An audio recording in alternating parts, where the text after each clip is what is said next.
දෙනාට අයිබෝවන් කියලා පිළිගන්නවා. ඉතින් මම ඔයාලට අද කියලා දෙන්න හදන්නේ කොහොමද EPS topic ගිණුමක් හදන්න කියලා. ඉතින් මේක ඔයාලට ගොඩක් වැදගත් වෙයි. මොකද ඔයාලා දැන් exam ලියන්න ඉන්න හැම කෙනාටම අනිවාර්යෙන් ලකුණු බලන්න EPS ගිණුමක් තියෙන්න ඕන. ඉතින් මම ඔයාලට කියලා දෙන්න හදන්නේ කොහොමද EPS ගිණුමක් හදන්න කියලා. Now we are teaching how to create EPS topic account. හොඳයි අපි යමු කොහොමද කියලා. ඉතින් Google එකට ගිහිල්ලා ඔයාලා search කරන්න EPS topic කියලා search කරලා පස්සේ ඔයාලට මුලින්ම වෙනවා search menu එකේ මුලින්ම වෙන employment permanent system EPS කියලා මෙන්න මේ විදිහට එකක් එනවා. ඔයාලට පේනවා ඇති. මෙන්න මේක ක්ලික් කරන්න. ක්ලික් කරලා පස්සේ මෙන්න මේ වගේ එකක් එනවා. ඔයාලට පේනවා ඇති. මෙන්න මේ වගේ මෙනු එකක් එනවා. ඒ කියන්නේ මේ තියෙන්නේ employment permanent system කියන්නේ EPS ඒ කියන්නේ කොරියාවෙන් මේ සයිට් එක කොරියාවේ සයිට් එක. මේක තමයි කොරියාවේ මානව සම්පත් ආයතනය සතු සයිට් එක මේක තමයි. ඉතින් මේකේ තමයි අපේ account එක හදන්නේ. මේකෙන් තමයි සියලුම වැඩ මේ සයිට් එක තමයි සිදුවන්නේ. ඉතින් මෙතන තියෙනවා login worker service කියලා තියෙනවා. ඉතින් ID එකයි password මෙන්න මේ ID එකයි password එකයි ගහලා දැන් අපි log වෙන්න තියෙන්නේ අපේ account එකට. ඉතින් තමයි අපේ සියලුම agreement ඇවිල්ලාද මුලින්ම විභාගය පාස් වෙලාද ඊට පස්සේ send වෙලා ඊට පස්සේ approve වෙලා ඊට පස්සේ agreement එක ඇවිල්ලාද ඒ සියලු දේවල් බලන්න තියෙන. ඉතින් මෙන්න මෙතන ID එකයි password එකයි ගාල් login වෙලා. ඉතින් අපිට දැන් ඕන මේක login වෙන්න account එක කොහොමද හදන්නේ කියලා. ඉතින් ඔයාලට මෙතන පේනවාද login මෙතන දකුණු අත පැත්තේ මම highlight කරලා පෙන්නන්නම්. මෙතන තියෙන sign up කියලා පොඩි එකක් තියෙනවා. පොඩි බටන් එකක් තියෙනවා sign up කියලා. ඔයාලට පේනවාද මේ මම highlight කරලා පෙන්නුවා. ඉතින් ඔයාලට දැන් කරන්න තියෙන account එක ඔයාලට දැන් හදන්න තියෙන්නේ. හින්දා ඔයාලා මේ sign up කියන එක click කරන්න. ඉතින් sign up කියන click කරලා පස්සේ ඔයාලට මේ වගේ menu එකක් එනවා. මේ menu එකේ තියෙනවා choose method verify individual identity කියලා. ඉතින් මේක මුලින්ම තියෙන මේක මොකද වෙනස් කරන්න ඕන නැහැ. EPS topic ID password number national ID card number මේ තුනට දෙවෙනිට බර්ත්ඩේ එක ඒක අවශ්‍ය නැහැ. ඉතින් මේක මේ විදිහටම තියෙන දෙන්න. ඊට පස්සේ ඔයාලා පේනවා ඇති දකුණු පැත්තේ නිකන් nest කියලා එකක් තියෙනවා. nest කියලා ඔයාලා පේනවද දන්නේ? මෙතන nest කියලා එකක් තියෙනවා. ඔයාලා මේ nest කියන එක දකුණු පැත්තේ යට තියෙන එක ක්ලික් කරන්න. ක්ලික් කරාට පස්සේ ඔයාලට එනවා මෙන්න මේ වගේ මෙනු එකක් එනවා. මේ වගේ page එකක් එනවා. ආවට පස්සේ තියෙනවා EPS topic. EPS topic කියලා ඉස්සරහ කොටුවක් තියෙනවා. මේක තියෙනවා මේ යටින් දාලා තියෙනවා 16යි දෙකේ serial number and result sheet number issue when the result of EPS topic announced. يعني EPS topic භාගයේ සම්බන්ධ එක يعني විභාගේ මේ සම්බන්ධ මේක තියෙන්නේ. ඉතින් ඔයාලට මේක කරන්න තියෙන මොකුත් ඕන නැහැ. ඔයාලට ඕන මේ translate එකක් අරගෙන මේ Google Translate එක කියලා මෙන්න මෙතනින් අරගෙන එහෙනම් පුළුවන් ඔයාලට ඕන නම් මේ translate කරන මේක ඉංග්‍රීසි එකට translate කරගන්න. එහෙම දැන් නෑ ඔයාලට මේ වීඩියෝ බලුවාට පස්සේ කොහොමද හදන්නේ කියලා සම්පූර්ණ තේරෙනවා. ඉතින් මේ example එකකුත් දීලා තිනවා. මේක මුලින්ම ගන්න තියෙන අපේ රටේ අංකයක් තියෙනවා. EPS කියනම අංකයක් තියෙනවා. ඒ අංකේ 0.7. ඒ අංකේ 0.7 එන්නේ. ඉතින් ඔයාලා කරන්න තියෙන්නේ මුලින්ම මෙතන ඒ අංකේ ගහන්න ඕන 0.7. මෙන්න මේ ආකාරයට 0.7 ගහලා ඊට පස්සේ ඔයාලා දැන් විභාග කරන වර්ෂය ඒ කියන්නේ ඔයාලා දැන් අපි දැන් exam කළේ 2018 මෙතන අපි දැන් 2018 දැන් ඔයාලා කරන 2021 කියමුකෝ 2022 කියමුකෝ දැන් ඔයාලා 2021 නම් අපි 2018 ඉතින් අපි 2018 කියලා මේ ගැහුවේ 2018 C අකුර අනිවාර්යෙන් කැපිටල් වෙන්න ඕන. ඉතින් ඔයාලා දැන් මම මකලා ඉතින් ඔයාලා 2021 නම් 2021 C කියලා ගහන්න ඕන. ඉතින් මේ විභාගයේ තියෙන වර්ෂය තමයි මේ 0.2 කියන්නේ අපේ රට හඳුන්වන අංකය. ඒ කියන්නේ අපේ රටේ රට ඇතුළේ කෝඩ් එක තමයි 0.7 කියන්නේ. ඊට පස්සේ මෙතන 0.7 කියන රට ඇතුළේ කෝඩ් එක. ඊට පස්සේ මේ අපි විභාග කරන වර්ෂය තමයි ඊට පස්සේ මේ තියෙන්නේ. එතනම දැන් ඔයාලා 2021 නම් 2021 මේ C කියන්නේ CTB කියන එක. ඒ කියන්නේ මානව සම්පත්තියේ කොරියානු රජයේ CT කියන එකේ තේරුම තමයි CTB කියන එක. ඔයාලා පේපර් ගන්නකොටම දැකලා ඇති CTB කියලා. මේක ඔයාලා මානව සම්පත් ආයතනයේ හඳුන්වන C කියන එක තමයි මේ තියෙන්නේ. ඉතින් ඒක C කියලා ගහලා ඊට පස්සේ ඔයාලගේ ඇඩ්මිෂන් නම්බර් එක තියෙනවා. සාමාන්‍ය 5000න් පටන් ගන්න අපිට නම් 5000න් පටන් ගත්තේ. ඔයාලා දෙන්න සැරේට කොහොම වෙයිද දන්නේ නැහැ. ඉතින් ඒ ඇඩ්මිෂන් නම්බර තමයි මෙතනින් ගහන්න තියෙන්නේ. ඉතින් මගේ ඇඩ්මිෂන් නම්බරේ 5000යි එහෙම තියෙන්නේ. මම ඉතින් ඇඩ්මිෂන් අංකයක් ගැහුවා. හිතන එකක් ගැහුවා. ඉතින් මේ වගේ මෙතන ඔයාලගේ ඇඩ්මිෂන් එකේ තියෙන අංකේ ගහන්න ඕනේ. කියන්නේ 0.7 ගියාට පස්සේ මේ රට හඳුන්වන කෝඩ් එක, මේ තියෙන රට හඳුන්වන කෝඩ් එක, ඊට පස්සේ ඔයාලා විභාග කරන වර්ෂය මේ තියෙන්නේ.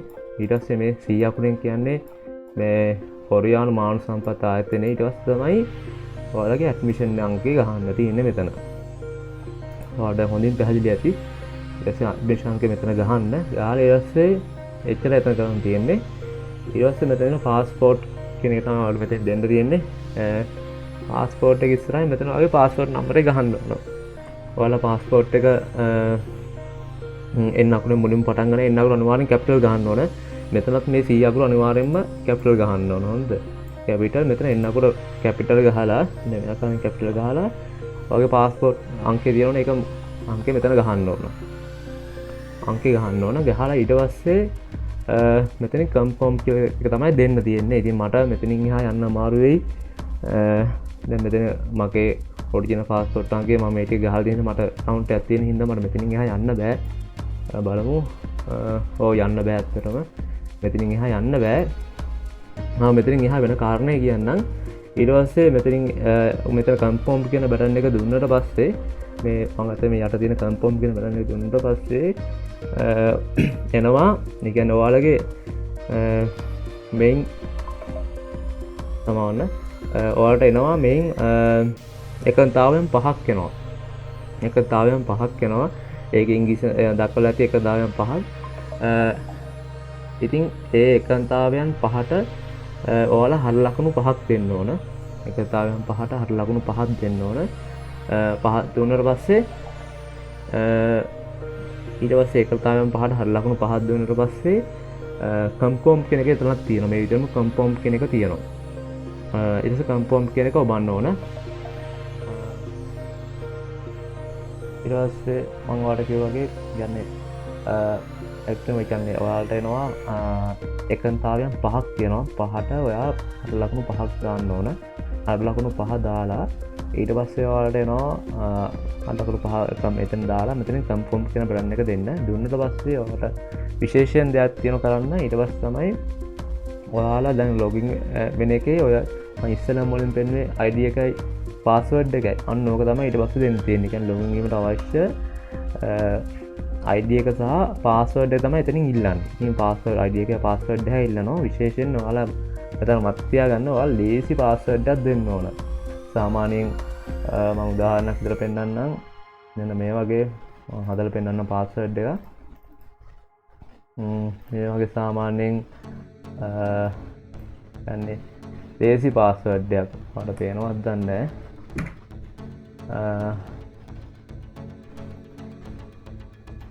ඔතකින් පෙන්නන්න.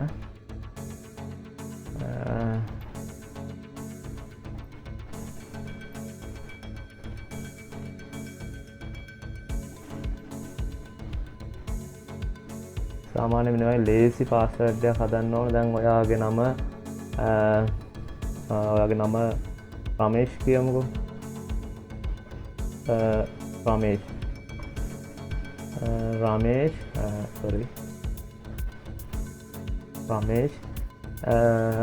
ඔයාගේ දැන් සාමාන්‍ය ලේසිම ඔයාලට මතක හිටින නම තමයි රමේෂ්. ඔයා ඉපදුණු වර්ෂය ඉතින් අනිවාර්ය පාස්වර්ඩ් එක මුලින්ම එක කැපිටල් දෙන්න. කැපිටල් දෙන්න. ඒ කියන්නේ කැපිටල් ලකුණක් අනිවාර්යෙන් ඕන. පාස්වර්ඩ් එක කැපිටල් සිම්පල් දෙකම කලම් වල තියෙන්න ඕන. ඒ වගේම ඉලක්කමුත් තියෙන්න ඕන. ඉතින් ඒක තමයි පාස්වර්ඩ් එක රිස්තාවරතාවයට ගොඩක් හොඳයි. කවුරුත් වගේ පාස්වර්ඩ් එක හොරගන්න ගන්න බෑ. ඉතින් ඔයා මෙතෙන් රමේෂ් කියලා මුල් අකුර කැපිටල් දීලා ඊට පස්සේ ඔයාගේ නම රමේෂ්ට නිමල්ද කමල්ද එහෙම දීලා ඊට ඔයා ඉපදුණු වර්ෂය කියන්නේ ඔයාගේ මම නම් ඉපදුනේ 1995 මාසේ දාන්න මං 6 වෙනි මාසේ